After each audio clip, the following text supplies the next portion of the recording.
What's up, everyone? Obviously, emotional day, emotional week.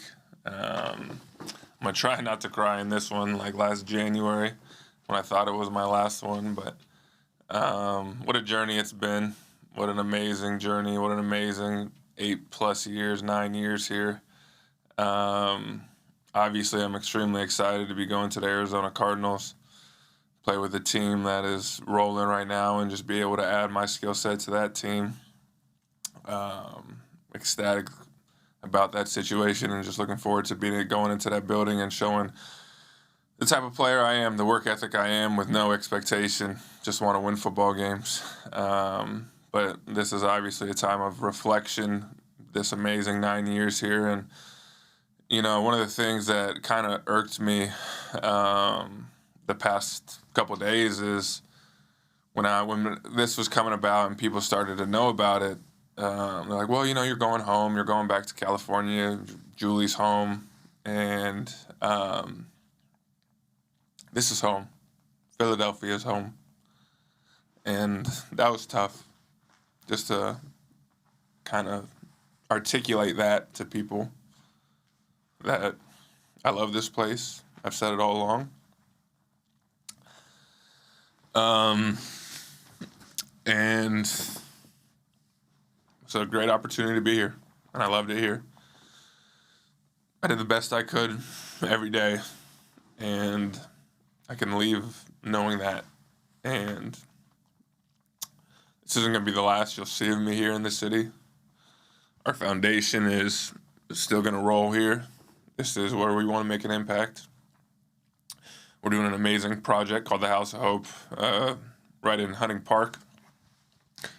It's an old church that we're completely revamping, turning it into a Wi-Fi cafe for kids after school. It's going to be a church on Sunday and a Wi-Fi cafe. The goal is around $1.1, $1.2 million to be raised, or around $750K. Julie and I donated $100 by ourselves. The foundation donated another $100. I've had amazing partnerships with Acme and Comcast so far. And so that's something I'm extremely excited about leaving here, is that building. And obviously I'm emotional about it. I was crying in my locker last night for 30 minutes. I felt bad because the guys didn't really know, but I couldn't help it. But it was special. Last January against the Washington, there were no fans, and so it was weird. And I'm glad I didn't end it like that last January. And it was special last night. Obviously, we didn't win, which sucked, but it was fun. It was fun to do what I do out there, and I felt like I played great, was myself, and I'm excited to go to Arizona. And I'll take a few questions. Obviously, this is extremely difficult, so I'll do my best. Why don't we start with Dave Zingaro and then Zach Berman? Hey, Zach. I know you said that Philadelphia is home. At what point in your career here did it start to feel like that? Well, that's a great question. Obviously, coming from California, the first year was tough. We played against Detroit in the snowstorm, and I was like, man, I don't know if I can do this. California, you don't even see snow where I lived, and you had to seek out the snow if you wanted to see it. And I come out after pregame warmups, and there's a foot of snow on the ground. I can't even run because I'm slipping all over the place. LaShawn has amazing grip. He can do whatever he wants on the field that day, and I'm freaking just by the heater. So that year was rough. I don't think I called it home just yet, but I think, probably after the third year, when I knew I was going to be here for a while, and we really knew that this was going to be a place that we wanted to continue to pour into. And just the love that I felt each and every Sunday playing here, winning a Super Bowl here, doing everything we did off the field here. And it's just the people. That's the toughest part, is leaving the people, leaving the fans. I played with Jason Kelsey for 9 years. So that's the toughest part. Thanks, Zach. Good luck. Go ahead, Zach, and then Rob Motti. Hey, Zach, you spoke candidly and emotionally last January about what you wanted your legacy to be in Philadelphia. You've had 9-10 more months here to kind of write that. How do you think the past 9-10 months have either added to it, affected it, changed it, enhanced it, however you want to phrase it? I don't know. I don't. That's for you guys to decide, I guess. I loved this place. Obviously, I don't regret the way me playing here the past 6 weeks, and it's been a lot of fun. And I said that in training camp. I was having a blast in training camp. I had a blast coming to work every day. Obviously, we didn't win enough games in the first 6 weeks. Obviously, I wish I would have played a little more at times or got the ball a little more at times. But to me, all I care about is winning football games. We just didn't do it enough in the first 6 weeks, and I think that's all that matters in this city is winning football games. The standards are so high for a reason. The fans care so much, and it's tough for some people, but I loved it, and that was the bottom line. I loved playing here. I didn't care if I got booed. I didn't care if I got said bad things on a Monday after a terrible game on Sunday because I knew I was going to be in here Monday early catching jugs machines if I had a couple drops or working on blocking if I missed a block. That's all I cared about was trying to get better and be the best player I could. And the legacy stuff, that's for you guys. I just know I did my best each and every day to be the best player I could, and I could walk out of the door today, obviously emotional, but content at everything that we've done here. Rob and then Jeff McLean. Hey, Zach, the stuff you just said about not caring if you got booed, obviously there were some tough moments. There were moments where you were booed. There were moments where there were ups and downs. How were you able to understand that the fans just wanted you guys to be the best you can be and not allow that to be a negative for you? Because there are some athletes who can't handle that. At what point in your career did you realize that this is just only going to motivate and drive me and help me and be able to turn it into a positive? Yeah, I mean, I think obviously when I was young, I think a lot of young players struggle with this. You know, you're told for so long how good you are. In high school, coming out, you're typically a pretty good player. You're a big-time recruit. You have college coaches telling you how good you are. You get to college, you're not great early in your career. You get to the end of your college career, everyone's telling you how great you are. And you kind of sort of expect it. In society today, I think a lot of people kind of they want to be told how good they are. And it's just not the case. It's not reality. It's okay to be told that you're not playing great. It's okay to be told that you need to be better. And in reality, no one should have to tell you that as a professional athlete. I can tell myself if I played well or if I didn't play well. I can tell you exactly how the fans are going to react based on how I played. I don't need them to, I mean, I know. So it is, for me, it's just what it is. You can't take it for more than what it is. These people love their team. They love the Eagles. They love their players. This city loves their players.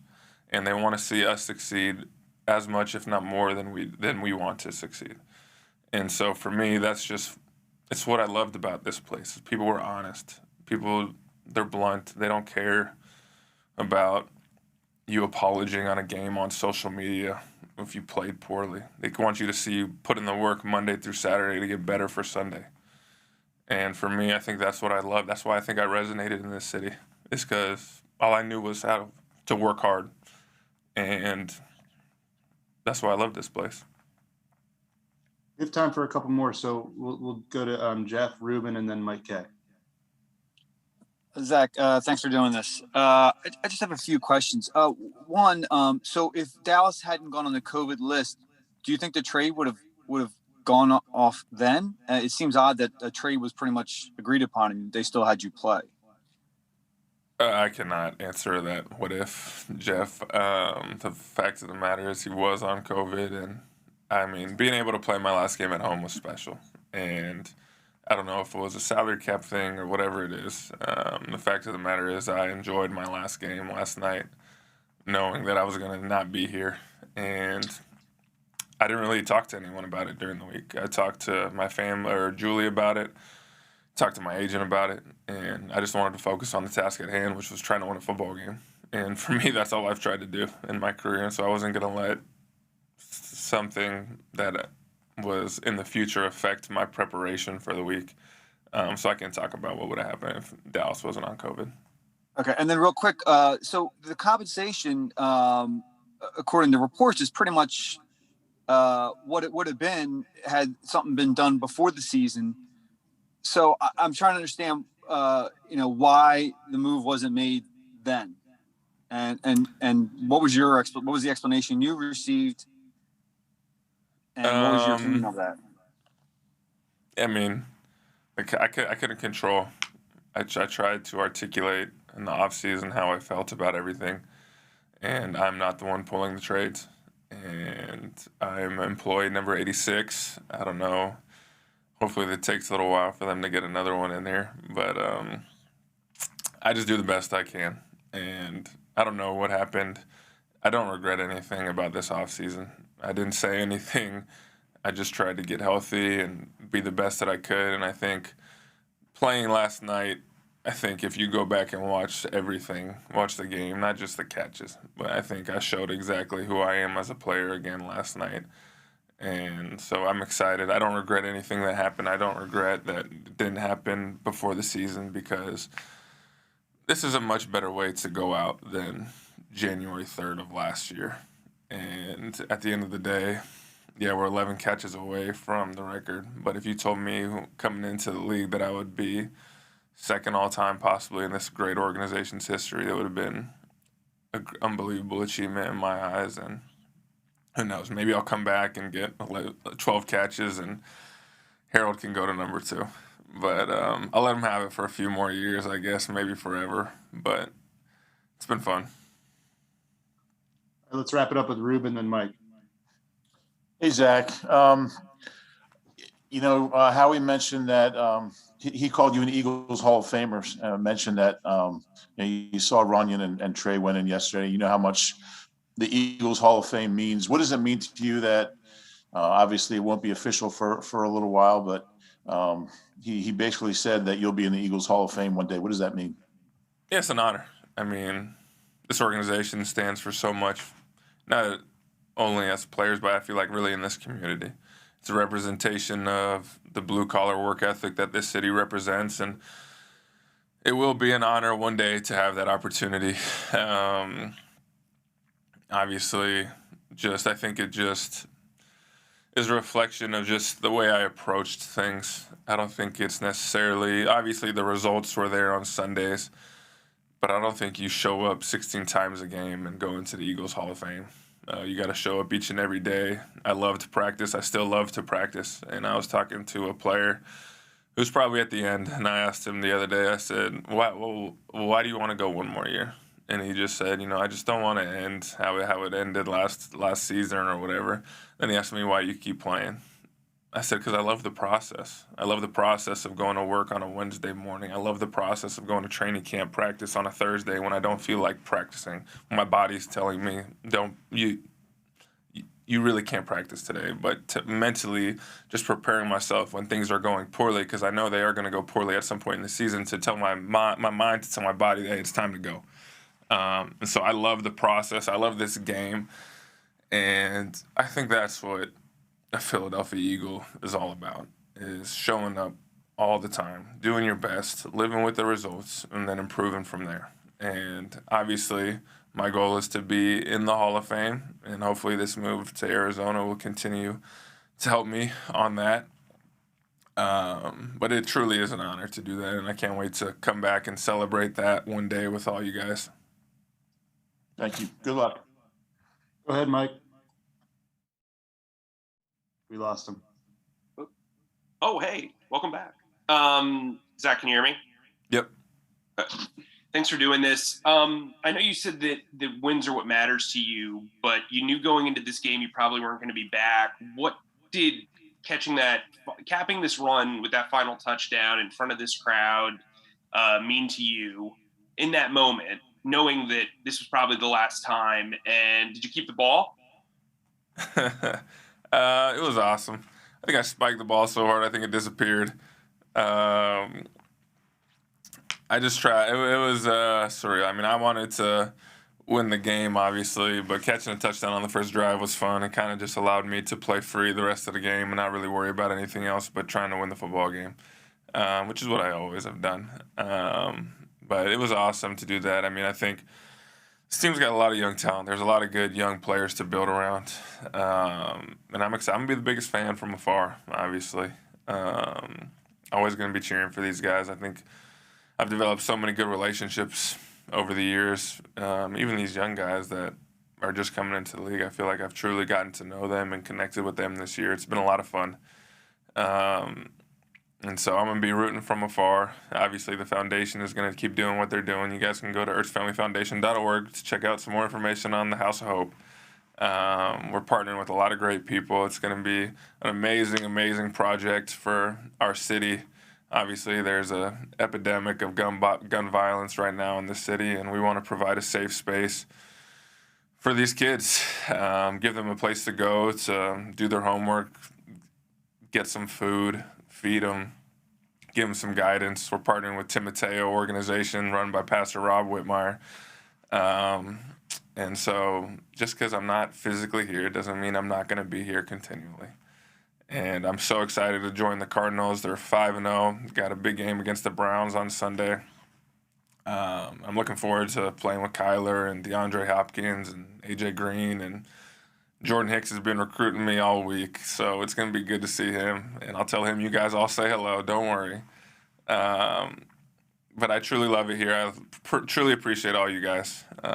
We've had some great times. We've had some low times, but I know I did my best. And I think at the end of the day, I can live with that walking out of here today. It's going to be tough, but it's been a blast. And so I'm appreciative to all you guys, and thanks for everything.